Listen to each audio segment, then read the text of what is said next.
Bonjour à tous et bienvenue dans cette émission, chers internautes. Nous allons parler de la RDC où le plan de balkanisation est toujours en marche. En tout cas, le sujet a été relancé par l'évêque du diocèse de Bunia, Monseigneur Dieudonné Uringui, qui dans son homélie a clairement déclaré que le plan de balkanisation est toujours en cours. Il dit qu'il a été en Allemagne et il a vu une carte où le pays a été divisé en 4 parties et il affirme que on veut faire de la RDC comme on a fait au Soudan. Nous avons comme invité Freddy Moulumba. Freddy Moulumba, vous le savez, il est politologue, écrivain, mais aussi directeur général adjoint de la RTNC. Freddy Moulumba, qui a fait passer plus de 10 ans dans la lutte contre la balkanisation de la RDC. Freddy Moulumba, bonjour.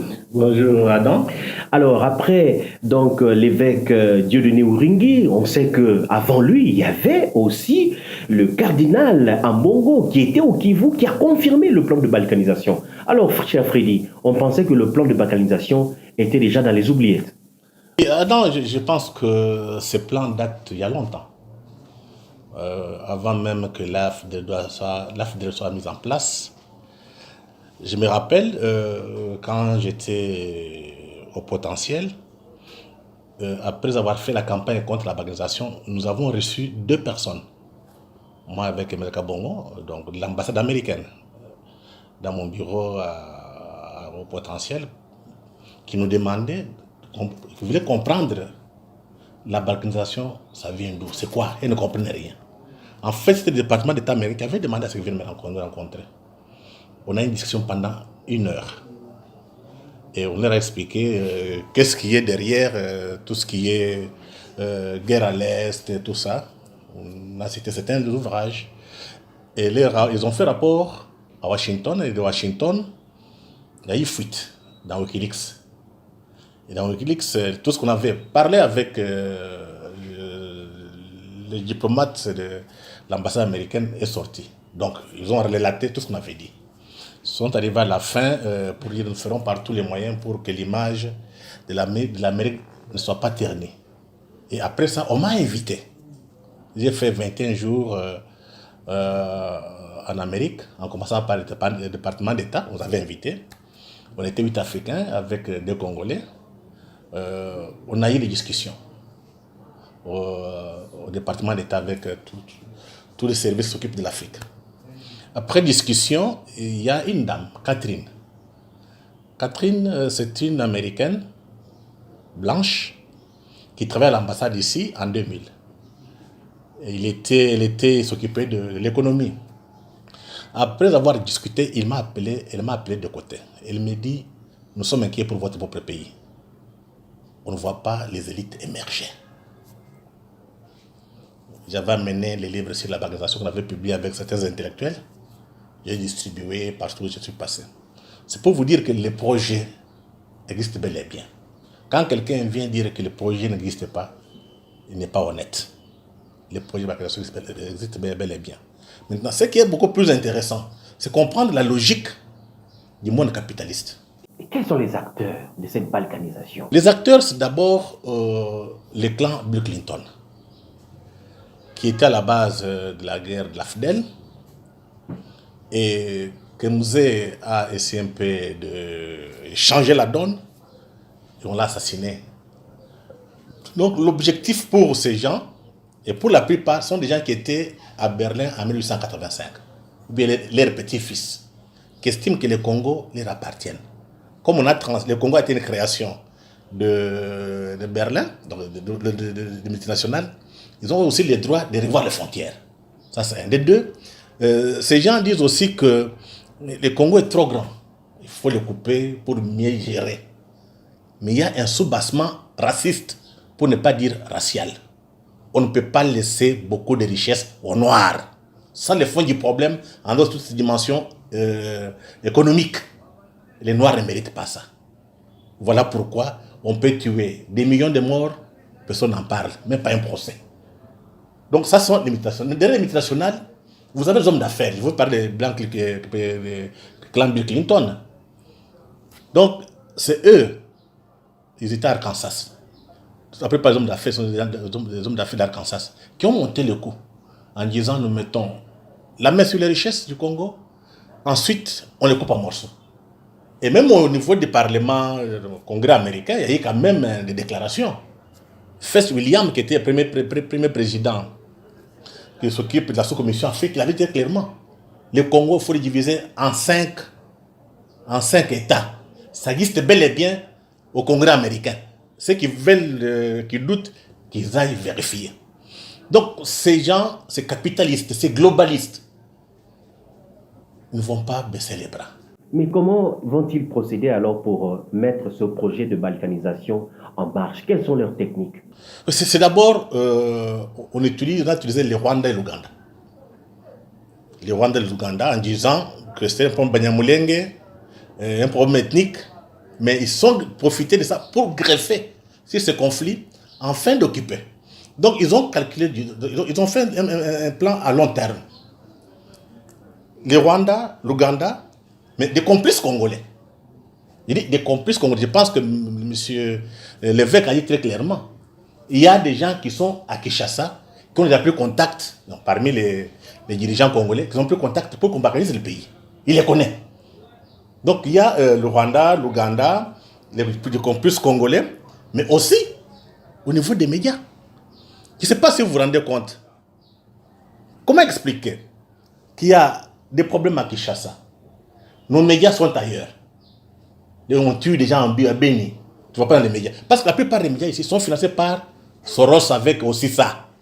Il n'y a pas seulement que Soros avec aussi ça. La plupart des ONG, des fondations qui financent nos médias ici, sont au service de la balkanisation. Comment ils procèdent? Ils se taisent. Quand il y a des questions, on ne parle pas. Mais il y a aussi les médias traditionnels. Je vous prends l'exemple de la RTNC. Je suis ici. Il y a des coins, il n'y a pas de la RTNC. Vous partez vers Kamina, ni la radio, ni la télévision. C'est pour qu'avec le temps, les gens oublient qu'il y a un État central à Kinshasa. En oubliant, parce qu'on ne voit pas la télévision nationale, ni la radio, ils oublient et on va leur proposer, faites ceci, cela, acceptez Kinshasa est très loin, parce que leur discours. Mais ils sont soutenus par les fondations qui financent les médias. Que ce soit maintenant les médias publics, ce soit les médias privés. C'est comme ça qu'on sait que on ne peut pas comprendre qu'un pays soit attaqué, vous avez la télévision nationale, il n'y a rien. Il y a un problème. Est-ce que vous avez vu un État, des hommes politiques congolais se lever pour dire que ça ne marche pas, il faut discuter sur ce qui se passe à l'Est? Rien du tout. La complicité est tellement grave. Je pense qu'on est arrivé à un niveau tel que on ne doit pas baisser les bras. C'est un combat. Justement. Mais... un combat de la liberté. Donc, qu'est-ce qu'il faut faire maintenant pour sortir de ce plan de balkanisation qui date depuis longtemps, vous l'aviez dit, mais ça continue, ils ne vont pas baisser les bras. Comment faut-il s'en sortir? 3 choses. 1. Il faut dénoncer tous les complices. Ils sont connus. Je pense que l'évêque l'a dit. Au lieu de se taire, il faut les dénoncer. Qui va les dénoncer? C'est ça le problème. L'évêque connaît, non? Mais il n'a pas cité de nom. Effectivement, il faut qu'il ait le courage de dénoncer ces politiciens qui sont complices. 2. Il faut que les médias soient réformés. Je dis, il faut que les médias soient réformés, en commençant par les médias d'État. Parce que quand on dit médias d'État, bien médias publics, c'est un média qui défend la patrie. Et quand vous voyez les médias de la patrie, les médias nationaux qui défendent la patrie, il y a un problème. Donc il y a comme ça quelque part. Parce que le seul média qui doit défendre le Congo, c'est le RTNC. Vous regardez la télévision, rien. Dans la radio, il n'y a rien. Comment expliquer ça? Donc il faudrait plus encore porter des gants. C'est question, soit on perd le pays, soit on le récupère. Et troisième chose, tu vois, il faut qu'il y ait des associations. Parce que ces gens travaillent sur le temps. Monseigneur a dit 30 ans pour arriver à ce qu'on coupe le Soudan. Ça fait combien d'années on a fait ça? Il a fait plus de 20 ans. Donc, comment ils procèdent? On tue des Congolais qui sont aux frontières. Les Congolais fuient au Kivu, en Ituri. La place est vide là. On place des Rwandais. Monseigneur l'a dit. Le cardinal a dit la même chose. Il y a même les rapports des Nations Unies. Et je demande aux Congolais de lire les rapports des experts de 2012 et les rapports mapping. Tout est écrit. Une question. Pourquoi à Kinshasa, les hommes politiques se taisent? Si les hommes politiques se taisent, Ils sont complices.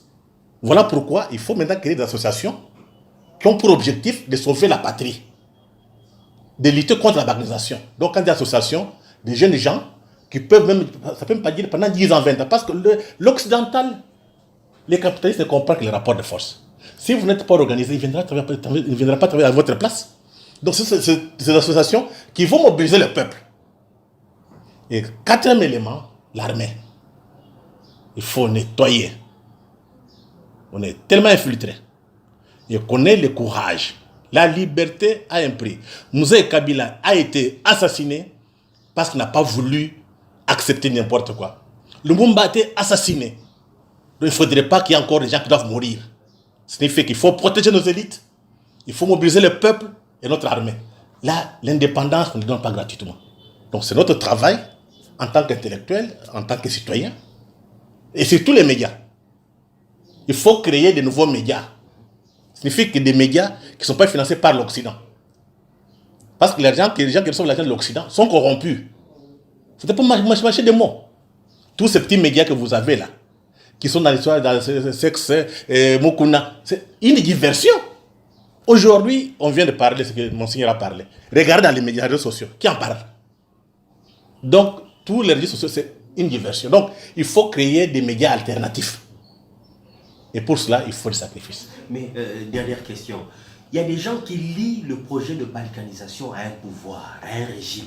Or, en vous entendant parler, c'est un projet qui dure dans le temps. Donc, ça ne dépend pas d'un individu qui arrive au pouvoir ou d'un président quelconque.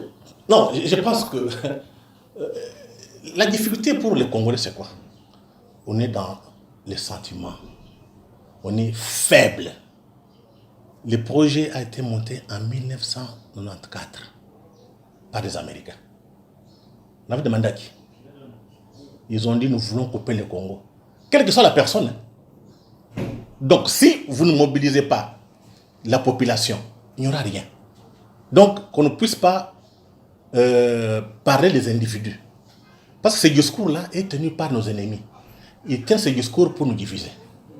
Donc, il faut qu'on soit très prudent. Qu'on soit très prudent. On tient ce discours pour diviser. Donc il ne faut pas les écouter. Notre problème, mobiliser notre peuple. Notre armée doit être debout. Et nos intellectuels aussi. Les intellectuels, beaucoup sont corrompus. Ils sont où? Ils sont où? Ce sont des gens que les Blancs ont fabriqués, formés, pour soutenir leur propre projet. Par contre, ce sont ces intellectuels-là qui vont aller avec les Occidentaux pour balkaniser. Un exemple. Nous, on a écrit un livre sur la balkanisation avec un intellectuel congolais, professeur au Canada. Le même professeur a été récupéré par Kagame. Il a écrit un livre intitulé Du paradoxe congolais au miracle rwandais. Oui, il montre à Kinshasa, il n'y a rien. Donc il a trahi. Ce sont des traîtres. Et pour cela, il faut que la jeunesse comprenne. C'est pour la jeunesse. Hein. D'ici 20 ans, 30 ans, ceux qui ont 20 ans auront 50 ans. Ils seront dans quel état? Mais aussi interpeller ceux qui disent politique. On va laisser notre pays dans quelles conditions? Les générations qui viendront vont vivre où? Voilà aussi l'interpellation de Monseigneur. Oui. Et ça demande que aujourd'hui, tout le monde doit être debout. Commencez d'abord par s'organiser. On parle en désordre. S'il y a plusieurs associations, avec comme objectif, non à la banalisation. Parce que la plupart des associations qu'on a sont financées par les ONG internationales. Au Filimbi, il y a encore ce soir de Lucha. C'est pour nous embrouiller. Comme les enfants n'ont pas le sens de l'histoire, on les manipule. Donc on ne porte plus des gants. C'est question de vie ou de mort. Merci beaucoup, merci. Nous retiendrons dans ce que l'évêque a dit. Il a dit, si nous ne faisons pas attention, nous allons être esclaves dans notre propre pays. Une phrase que vous avez l'habitude de répéter d'ailleurs. Disons merci à tous ceux qui nous suivent et merci à vos remarques, à vos suggestions, à vos encouragements aussi. Au revoir et à la prochaine.